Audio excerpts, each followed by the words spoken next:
దేవుని పరిశుద్ధమైన నామానికి స్తోత్రములు.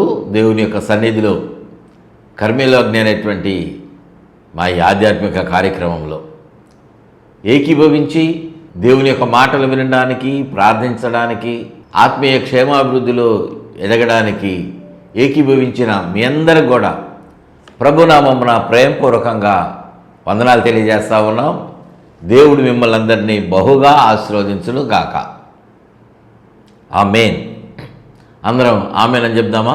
ఆమేన్. ప్రియ దేవుని బిడ్డలారా, మనం దేవుని యొక్క సన్నిధిలో మన అవసరతలను బట్టి మనము అనేక రీతులుగా ప్రార్థన చేస్తున్నటువంటి అనుభవంలో ఉన్నాం. మనకు ఎన్నో అవసరతలు ఉంటాయి. ఎన్నో రీతులుగా మనము దేవుని యొద్ద నుండి ఆశించేటువంటి వాళ్ళంగా ఉంటాం. దీవెనలను కోరుకుంటూ ఉంటాం. మన సమస్యలు తీరాలని మనం అడుగుతూ ఉంటాం. అనారోగ్యము తొలగిపోవాలని మనం ప్రార్థన చేస్తూ ఉంటాం. అవును కదా? కొన్నిసార్లు మనకు సమాధానం వెంటనే వస్తుంది, కొన్నిసార్లు మనకు ఆలస్యంగా వస్తుంది. కొంతకాలం మనకు సమాధానము రాకుండా, మనం అడిగినవి జరగకుండా కూడా ఉంటాయి. అయితే మనము దేవుని యొద్ద అడుగుతున్నాం కదా, అనేకమైనటువంటి విషయాలను పెట్టి ప్రార్థన చేస్తూ ఉంటాం. ఎలా ప్రార్థన చేయాలి, మనం ఎలా ప్రార్థన చేస్తే దేవుని యొద్ద నుండి సమాధానం మనము త్వరగా పొందుకోగలం అనేటువంటి కొన్ని మాటలను మనం ధ్యానం చేసుకుందాం. ఎందుకంటే ఆయన ఉన్నతమైన వాడు, పరిశుద్ధుడు, సకలమును సృష్టించినటువంటి సృష్టికర్త, నిత్య నివాసి. మనము దేవుని యొక్క సన్నిధిలో ఎలా ఉండాలి, మనం ఎలాగా ప్రార్థన చేయాలి అనేటువంటి మాటలను మనం ధ్యానం చేసుకుంటే, మొట్టమొదటిగా మనము దేవుని యొక్క చిత్తములో ఉండి దేవుని చిత్తానుసారముగా మనము ప్రార్థన చేయాలి. లేఖనములో చెప్తా ఉన్నటువంటి మాట, యోహాను రాసినటువంటి మొదటి పత్రిక 5వ అధ్యాయము 14వ వచనములో చదువుతున్నాను, చూడండి. ఆయనను బట్టి మనకు కలిగిన ధైర్యమేదనగా, ఆయన చిత్తానుసారముగా మనం ఏది అడిగినను ఆయన మన మనవి ఆలకించును అనునదియే. దేవునికి మహిమ కలుగును గాక. హల్లెలూయా. మనం పిరికితనంగా భయపడుతూ ఉంటాం కొన్నిసార్లు. నాకు ఎవరు తోడున్నారులే, నేను ఎవరిని అడిగితే నాకు సహాయం చేస్తారులే, ఎవరిని అడిగితే నాకు ఈ అవసరత తీరుతుంది, నాకున్నటువంటి దుఃఖములో నుండి నాకు బాధ తొలగిపోతుంది అని చాలాసార్లు మదన పడిపోతూ ఉంటాం. ఒక్కరమే కృంగిపోయినటువంటి వాళ్ళు చాలామంది ఉంటారు. ఎవరు లేనటువంటి స్థితిలో, అందరూ ఉన్నా ఎవరు లేనటువంటి అనుభవంలోనే చాలామంది జీవితాలు గడిచిపోతూ ఉన్నాయి.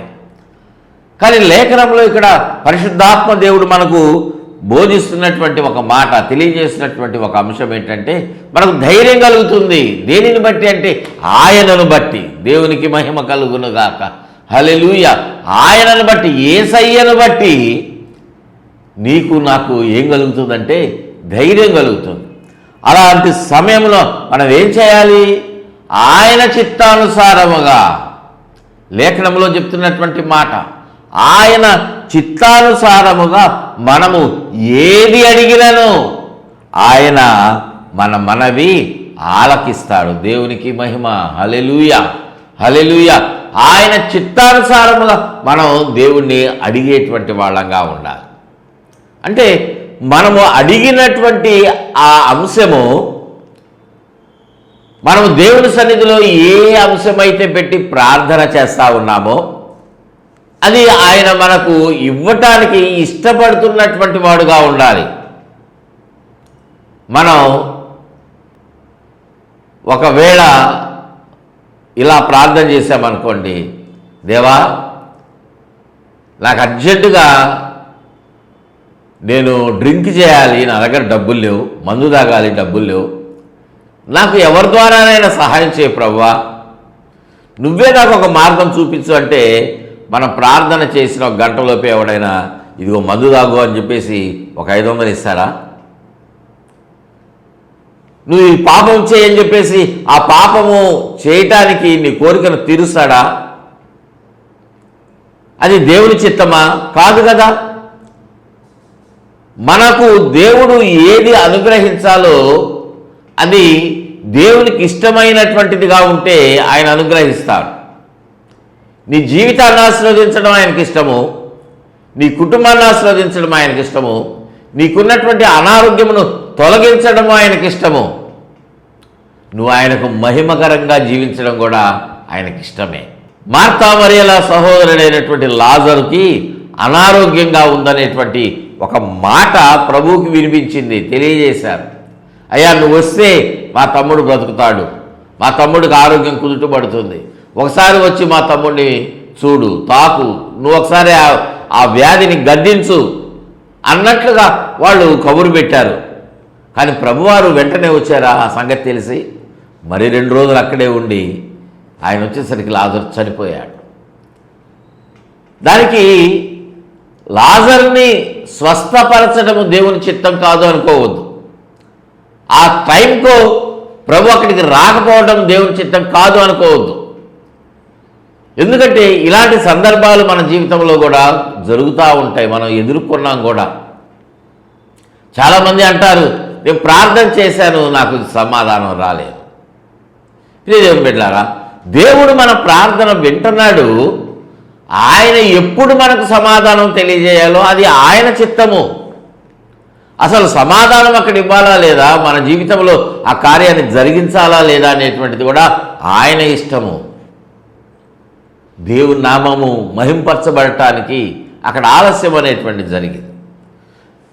ప్రభువుకి ఆ కబురు తెలిసిన వెంటనే వస్తే ఆ వ్యాధి నుండి లాజరు విడుదల పొంది మంచిగా ఉండేవాడే.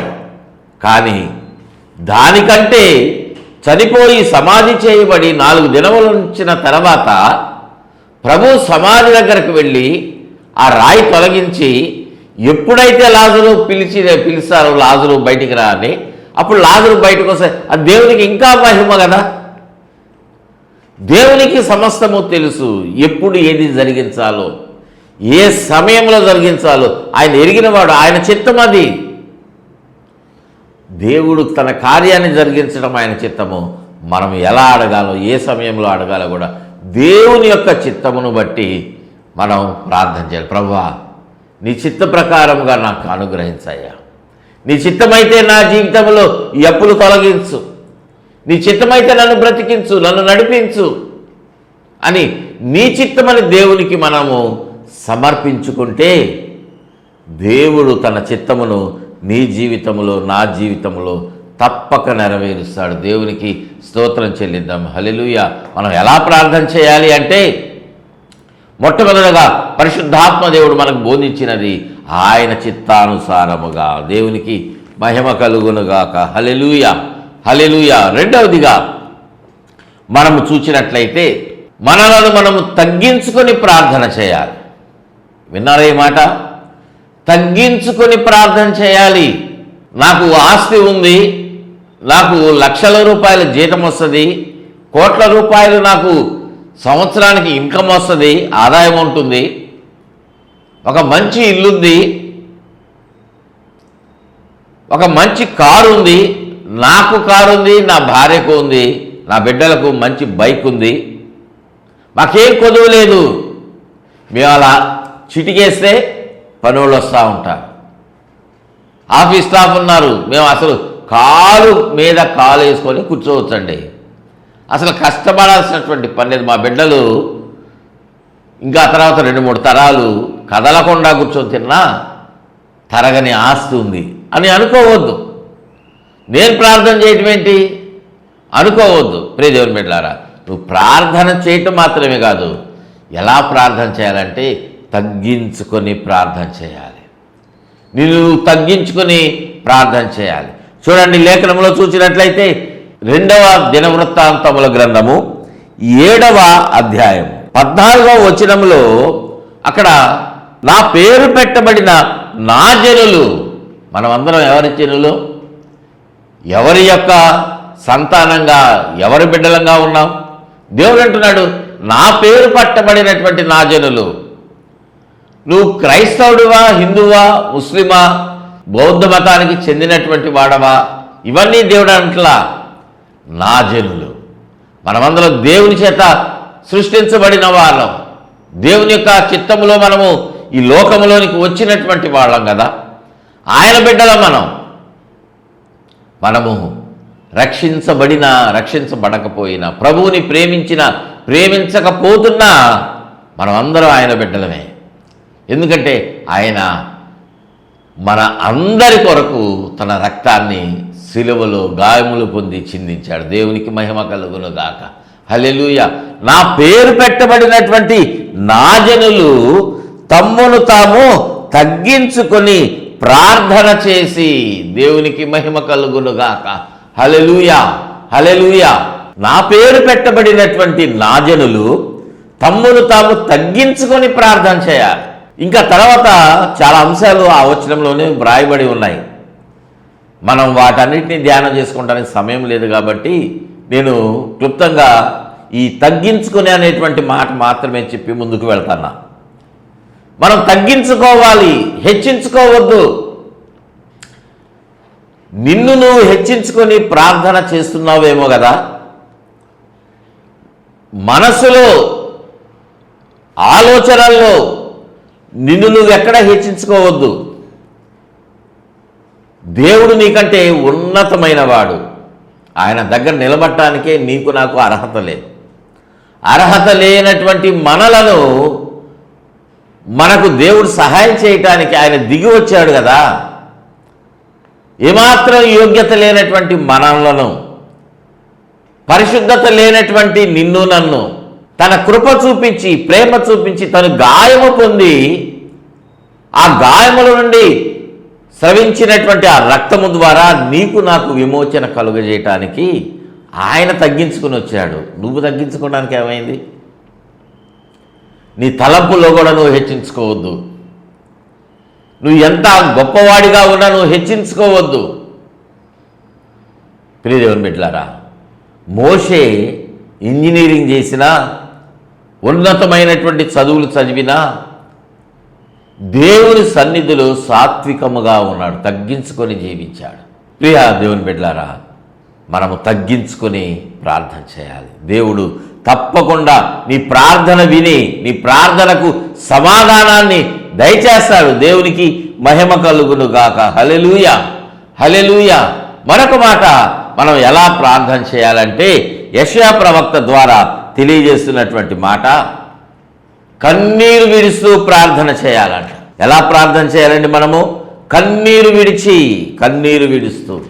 యెషయా గ్రంథము 38వ అధ్యాయములో అక్కడ ఒక మాట, ఒక సందర్భము వ్రాయబడింది.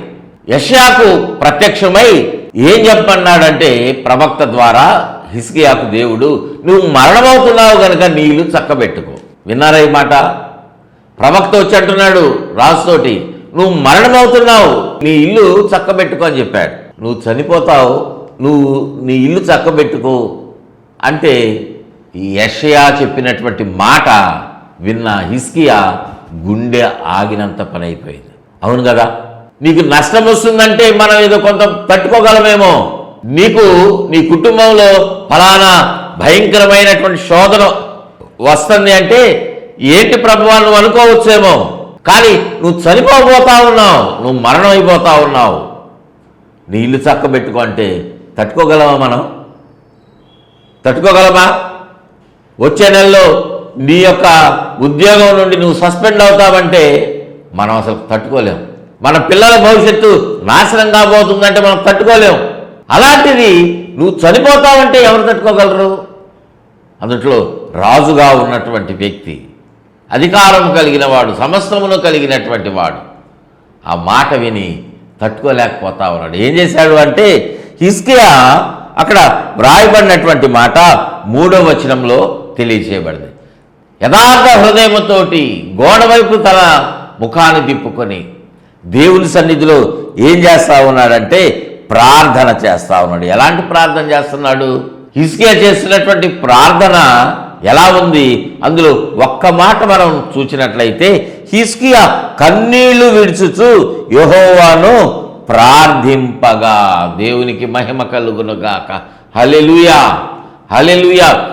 హిజ్కియా కన్నీరు విడుస్తూ దేవుని సన్నిధిలో ప్రార్థన చేస్తా ఉన్నాడంట. కన్నీరు విడుస్తూ. ప్రియ దేవుని బిడ్డలారా, బాధ అనేటువంటిది సామాన్యమైనటువంటి మానవుడికేనా? అధికారులకు రాదా? పరిపాలకులకు రాదా?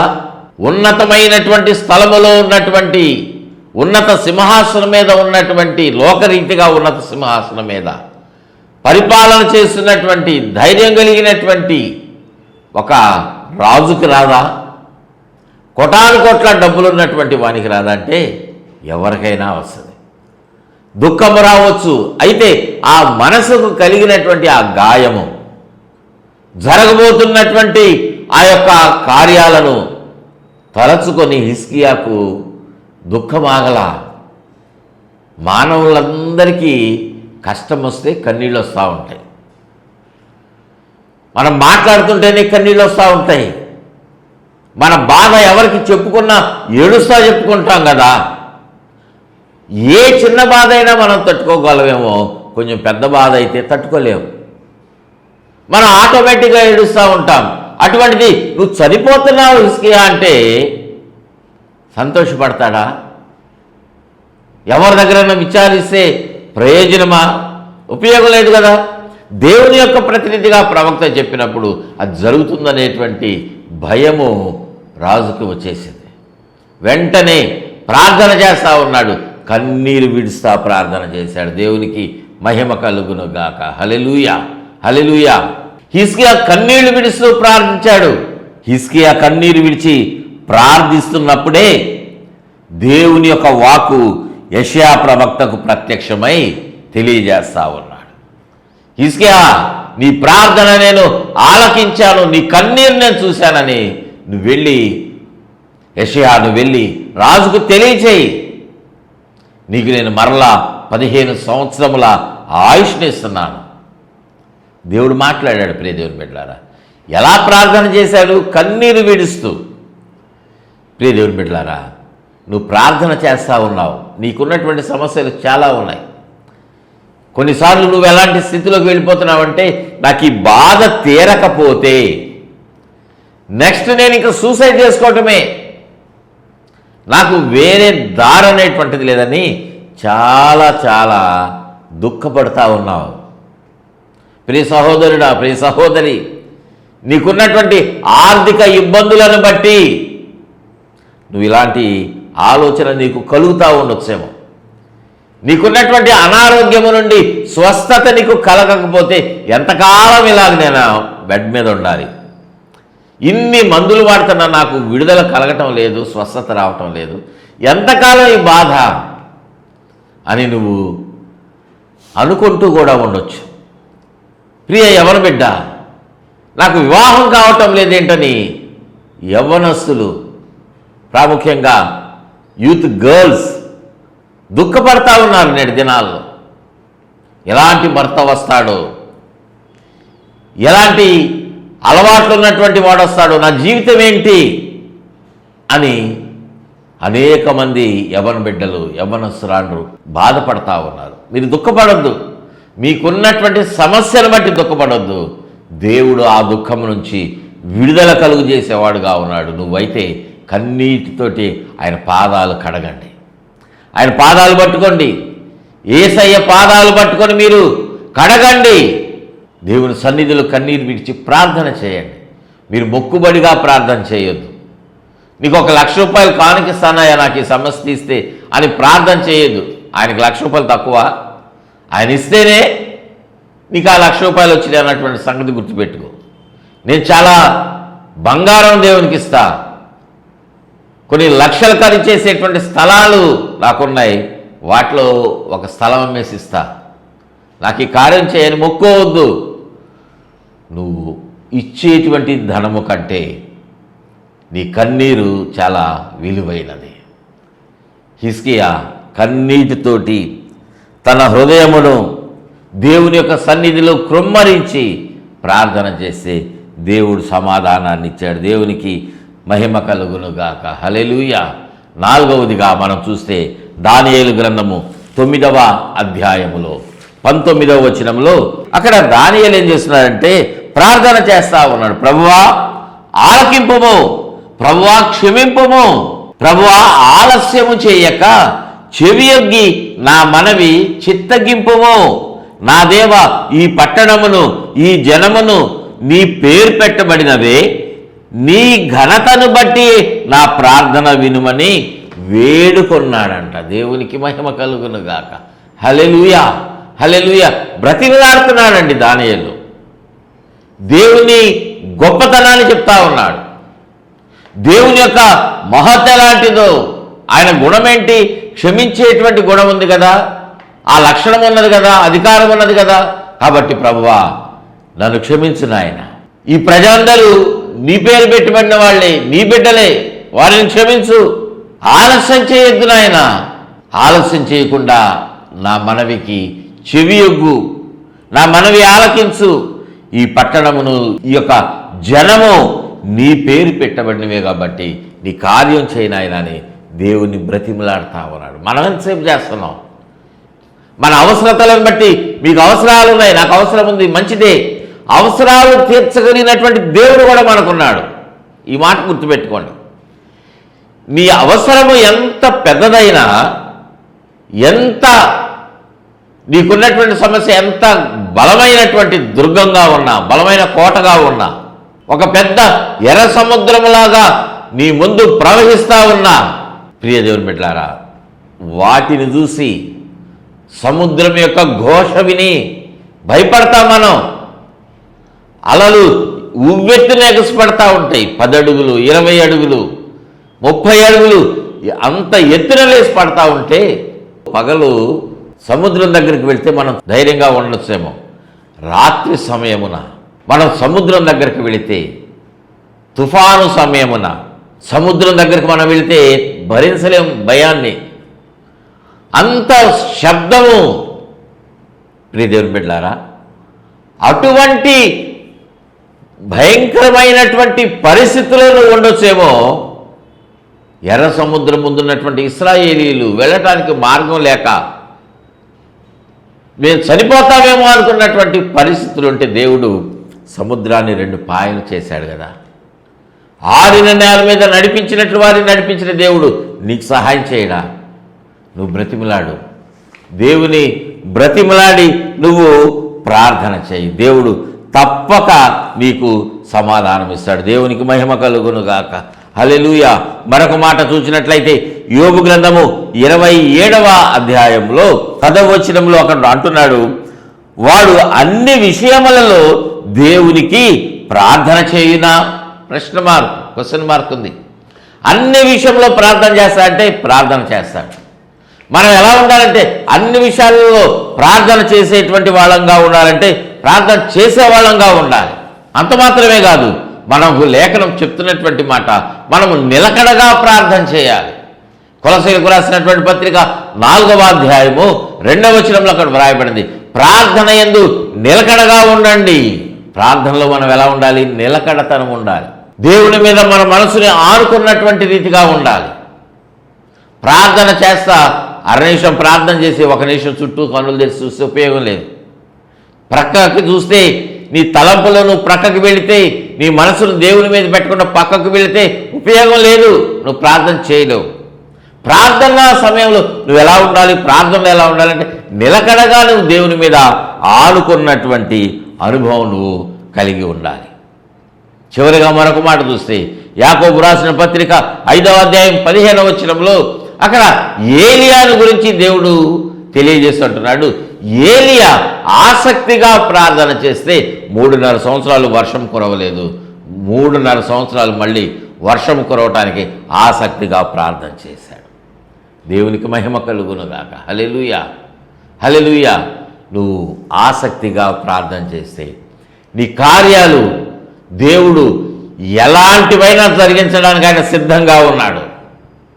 నీ జీవితంలో ఇది జరగదు అనుకున్నటువంటి కార్యం జరిగించడానికి ఆయన సిద్ధంగా ఉన్నాడు. నువ్వెందుకు లేట్ చేస్తున్నావు ప్రియ దేవుని బిడ్డలారా? ఎందుకు వెనకడుగు వేస్తున్నావు?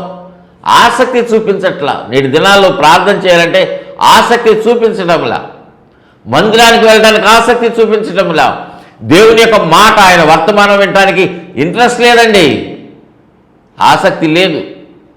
బైబిల్ చదవమంటే ఆసక్తి ఉండదు, బైబిల్ చదివితే నిద్ర వచ్చేస్తుంది, బైబిల్ పట్టుకుంటే నిద్ర వస్తుంది, ప్రార్థన చేస్తూ ఉంటే నిద్ర వస్తుంది, అలసట వస్తుంది.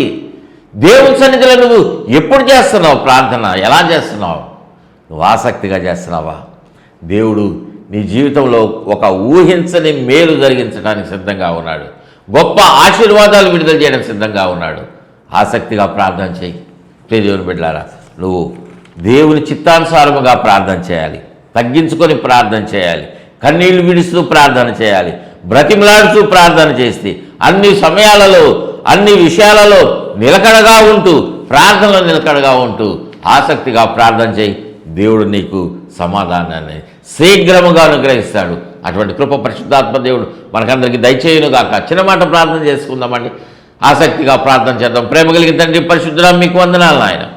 ఈ మాటలు విన్నటువంటి ప్రతి ఒక్కరిని మీరు దీవించి ఆశీర్వదించి ఎలా ప్రార్థన చేయాలో మాకు నేర్పించారు. మీ చిత్తములో మేమందరం నిలిచి ఉండి మీరు మాకు బోధించిన ప్రకారముగా మేము ప్రార్థన చేసి మీ యొద్ద నుండి మేము దీవెనలను ప్రభు సమాధానాన్ని పొందుకునే కృపను దయచేయమని, ఈ మాటలు వింటున్నటువంటి వారందరి ప్రార్థన ప్రభు అటువంటి రీతిగా ఉండడానికి సహాయం చేయమని, స్పాన్సర్ చేసిన బిడ్డను కుటుంబాన్ని జ్ఞాపకం చేసుకున్నామని ప్రతి ఒక్కరిని మీకు సమర్పించుకుంటూ, ఏ వ్యాధి బాధలు ఉన్నా, ఎక్కడ బంధకాల్లో ఉన్నా విడుదల దయచేయమని యేసయ్య నామమున అడిగి పెట్టుకుంటున్నాం తండ్రి. ఆమేన్, ఆమేన్, ఆమేన్. తండ్రి, కుమార, పరిశుద్ధాత్మ త్రియేక దేవుని దీవెన తోడుగా ఉండి నడిపించి బలపరిచి వర్ధెల చేయును గాక. ఆమేన్, ఆమేన్, ఆమేన్. God bless you all.